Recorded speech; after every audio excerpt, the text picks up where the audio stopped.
A paz do Senhor para a igreja.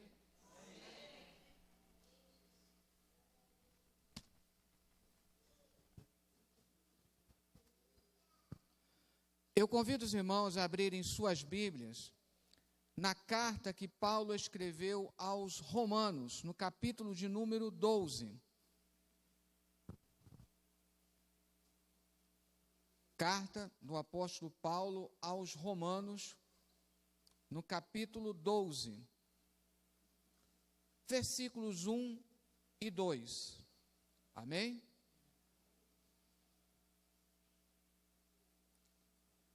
Rogo-vos, pois, irmãos, pela compaixão de Deus, que apresenteis o vosso corpo em sacrifício vivo, santo e agradável a Deus, que é o vosso culto racional. E não vos conformeis com este mundo, mas transformai-vos pela renovação do vosso entendimento, para que experimenteis qual seja a boa, agradável e perfeita vontade de Deus. Amém? Pode sentar, irmãos.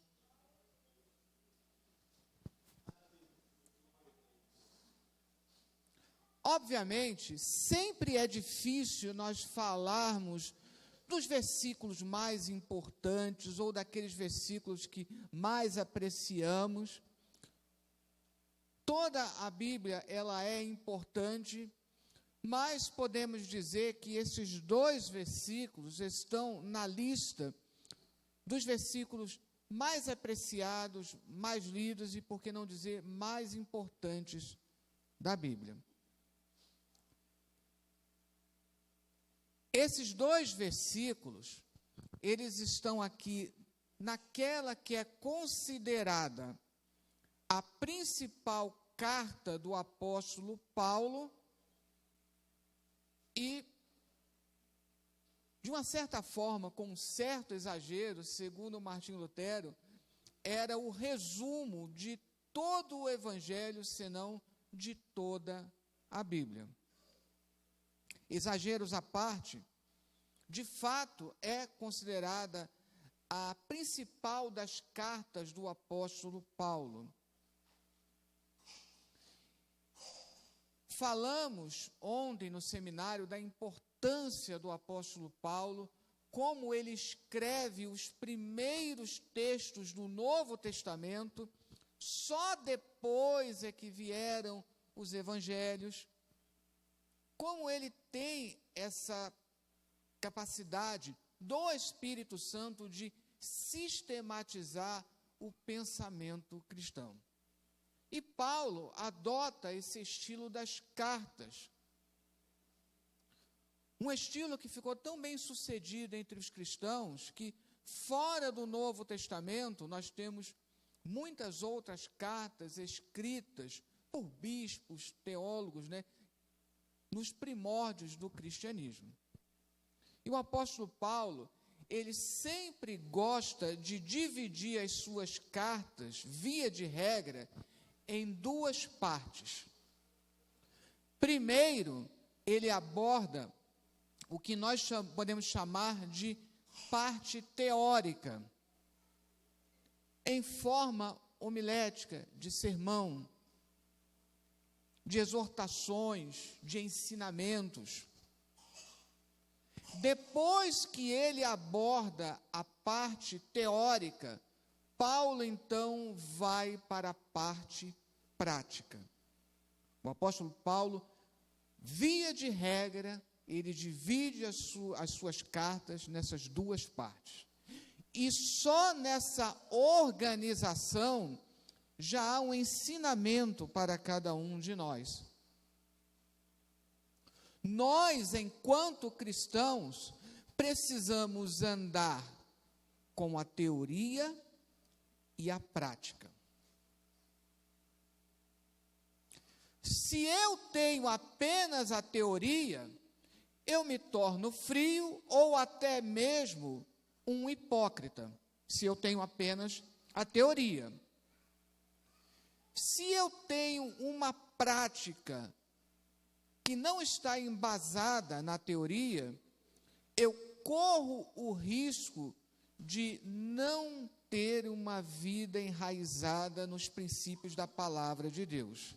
Corro o risco de me tornar uma criança espiritualmente falando.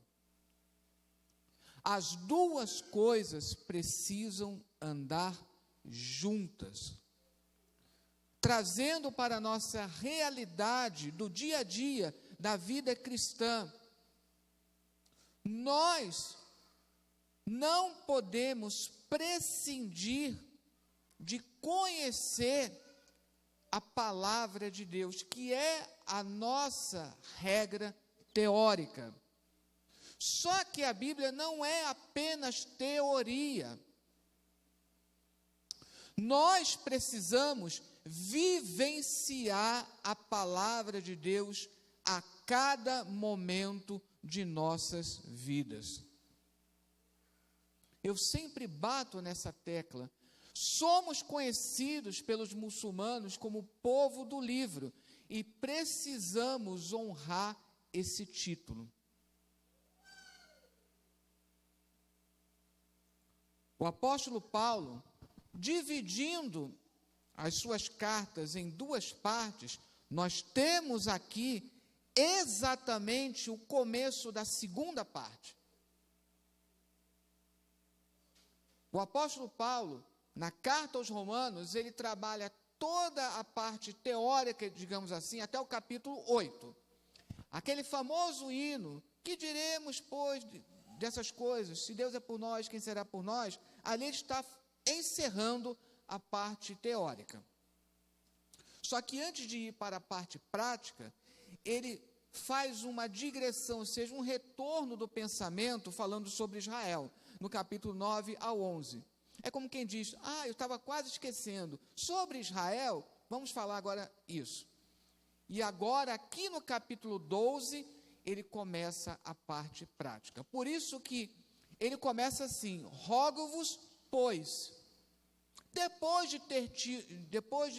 de haver dito tudo o que nós falamos sobre a justificação pela fé em Jesus Cristo, agora vamos colocar isso em prática. Como colocar em prática uma justificação pela fé em Jesus Cristo? Em outras palavras, nesses dois versículos, Paulo ele vai abordar uma pergunta simples: como viver enquanto cristão? Como ser um cristão? O que é ser cristão? Uma pergunta que deveria ser simples de ser respondida. Mas quanta confusão se faz hoje acerca disso. E o apóstolo Paulo, ele começa no seu jeito característico, rogo-vos, pois, pela autoridade da palavra de Deus, ele poderia perfeitamente mandar, declarar. Mas o que ele diz, rogo-vos, eu peço, porque é isso que Deus nos faz. Ele nos faz um convite. Deus, ele nos chama. Lá em Apocalipse está escrito: eis que eu bato, eis que eu estou à porta e bato. Se alguém abrir, entrarei e cearei com ele. Dentro dessa lógica, Paulo está dizendo, rogo-vos, eu estou pedindo. Como quem diz, estou pedindo por favor. Pela compaixão de Deus. pela compaixão de Deus. Lá em Lamentações, nós lemos que as misericórdias do Senhor são a causa de nós não sermos consumidos. Deus, Ele é longânimo. Quando nós estudamos acerca das características, de Deus, uma delas é justamente ser longânimo. O que significa isso? Ter ânimo longo, paciência longa. Deus, Ele sempre dando oportunidade para colocar em prática a sua compaixão pela humanidade. Então, o que o apóstolo Paulo está lembrando dessa importante característica de Deus. Rogo-vos, pois, pela compaixão de Deus. Eu não estou ordenando, eu estou rogando. E é isso que Deus faz conosco. Eu sempre gosto de salientar, nós não servimos a Deus porque somos obrigados, porque se eu sirvo a Deus por me sentir obrigado, como dizem meus alunos, alguma coisa de muito errada não está certa. Porque eu preciso de boa vontade dizer, Senhor, eu estou aqui. Ninguém está me constrangendo. Eu estou aqui no culto porque eu quero agradecer a Deus. É o mínimo que eu posso fazer por tudo que Deus me fez, está fazendo e com certeza ainda fará. Se eu me sinto obrigado a estar aqui no culto, então não estou compreendendo adequadamente quando o apóstolo Paulo diz, rogo-vos, pois, irmãos. Ele faz questão de salientar, rogo-vos, pois, irmãos. Ele está rogando para aqueles que são considerados irmãos.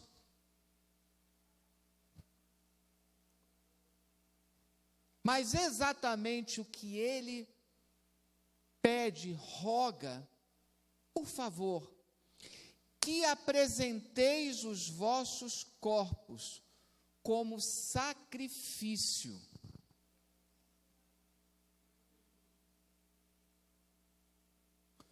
O que era o sacrifício dentro do Antigo Testamento? Havia 5 tipos de sacrifício. Apenas um deles dizia respeito diretamente acerca do pecado. Mas, no geral, o sacrifício era uma oferta a Deus. Eu estou ofertando a Deus.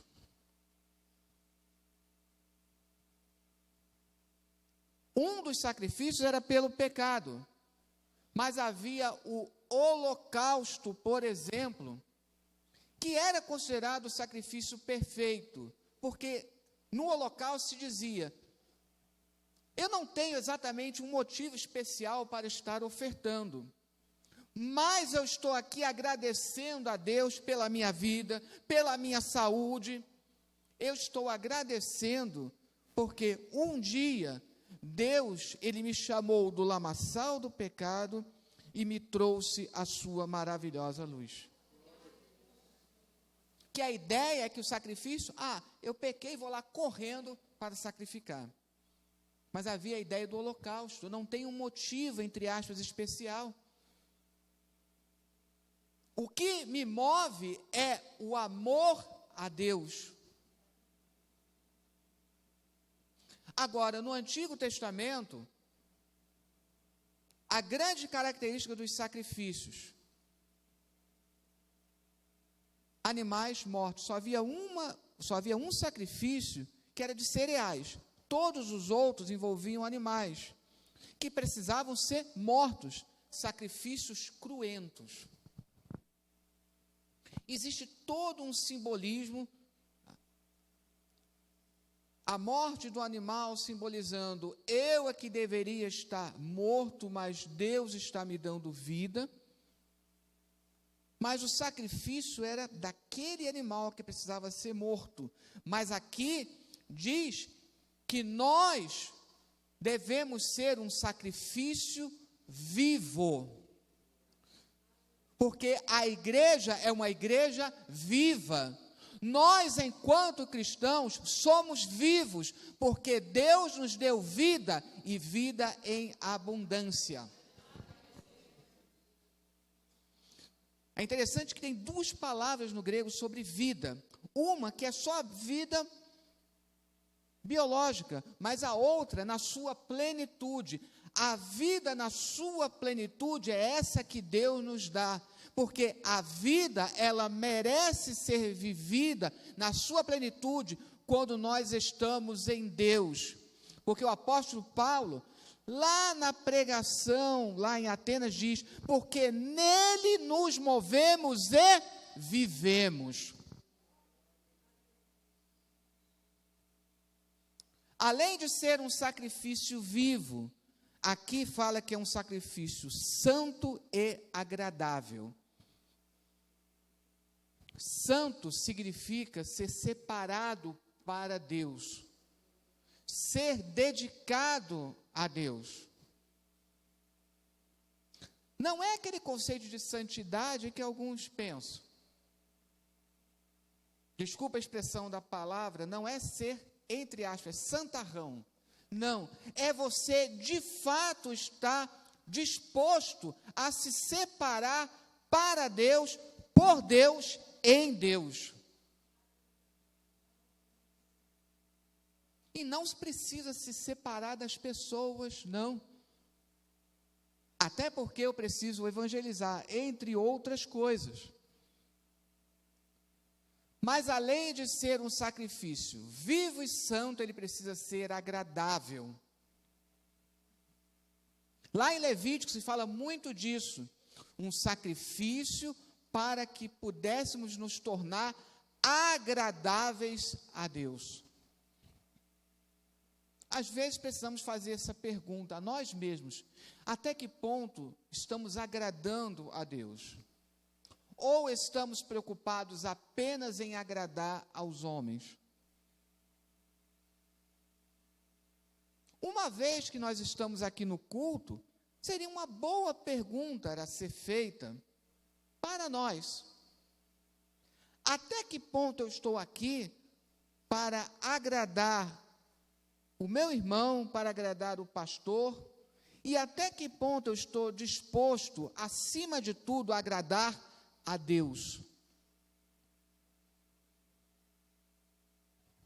Porque aqui nós precisamos apresentar o nosso corpo como um sacrifício vivo, santo e agradável. E isso constitui um culto racional. É interessante essa palavra aqui. Lógicos, deu origem no português a palavra lógico.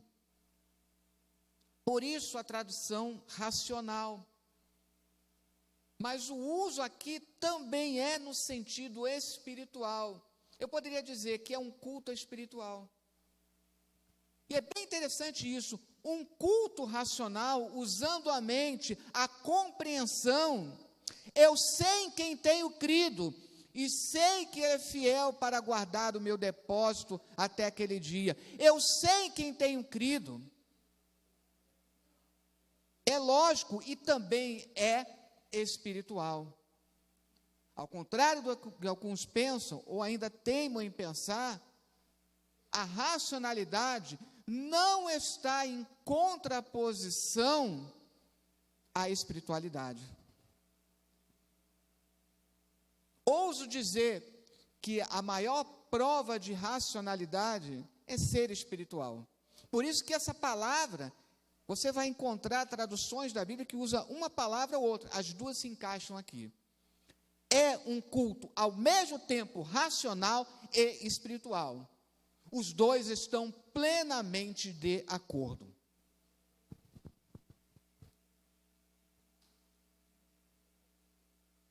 Depois de ter apresentado o que precisamos fazer, aqui no início do versículo 2, Paulo nos mostra o que não devemos fazer. O que ele diz no início do versículo 2? Não vos conformeis com este mundo.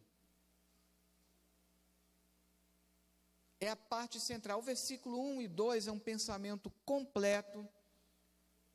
E como Paulo gosta muito de fazer nas suas cartas, ele contrapõe pensamentos, coloca um pensamento central. Aqui está a centralidade desses dois versículos. Não vos conformeis com este mundo. Só essa primeira parte aqui do versículo 2, poderíamos falar aí muito. Basta dizer que se conformar significa adquirir a forma. Aqui está dizendo que nós não podemos adquirir a forma do mundo. Mas o que é mundo aqui? Basicamente, a Bíblia utiliza mundo em dois sentidos. A palavra cosmos. Quando João diz que Deus amou o mundo de tal maneira, essa humanidade, que deve ser alvo do nosso amor, porque primeiramente é o alvo do amor de Deus. Mas o mesmo João, isso no Evangelho, lá na carta, na primeira carta, João diz, não ameis o mundo e o que nele há. Aqui, mundo é o sistema de coisas que depõe contra Deus. E é este mundo que nós não podemos nos conformar, imitar. Usando como exemplo, a questão de Saul. Eu sempre digo isso, o problema não foi a escolha de um rei, que isso já estava previsto lá em Deuteronômio, estava já determinado, já previsto no final do livro de Juízes. O problema foi querer, desejar um rei como as outras nações. Esse foi o problema. Porque o próprio Deus sabia da necessidade de um administrador, porque lá no final de Juízes diz, naquele tempo cada um fazia o que bem entendia aos seus olhos. O problema não era a figura do rei, mas um rei como as outras nações, ou seja, adquirindo a forma do mundo. Não vos conformeis com este mundo, porém, mas transformai-vos pela renovação do vosso entendimento.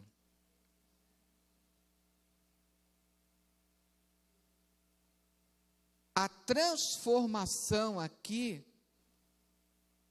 é a mesma palavra que no português deu origem à metamorfose. Já que nós não podemos adquirir a forma do mundo, nós precisamos de uma forma própria, que nos é fornecida por Deus. E essa forma, ela não pode ser exclusivamente externa. É óbvio que quando nós somos transformados pelo Evangelho, essa transformação também se reflete no exterior. Mas não adianta mudar o exterior se não começar por uma mudança interior. Mais especificamente aqui. Daí a palavra que é usada para conversão no grego, que é considerada uma das palavras primordiais do Novo Testamento, para compreender o que é uma conversão. Conversão não é simplesmente você mudar de roupa. Conversão não é simplesmente dizer da boca para fora que agora é cristão. Mas, como diz a palavra no grego, metanoia é uma mudança de mente. Agora eu tenho a mente de Cristo, porque eu fui transformado pela renovação do meu entendimento. Eu agora compreendo por que eu preciso adorar a Deus. Não porque alguém me constrange a isso, mas porque eu compreendi porque o melhor é adorar a Deus. Por isso que o apóstolo Paulo diz: eu sei em quem tenho crido. E na primeira carta de Pedro, uma outra passagem que eu gosto de citar muito, nós precisamos saber explicar aos outros a razão da nossa fé. Eu sei em quem eu tenho crido.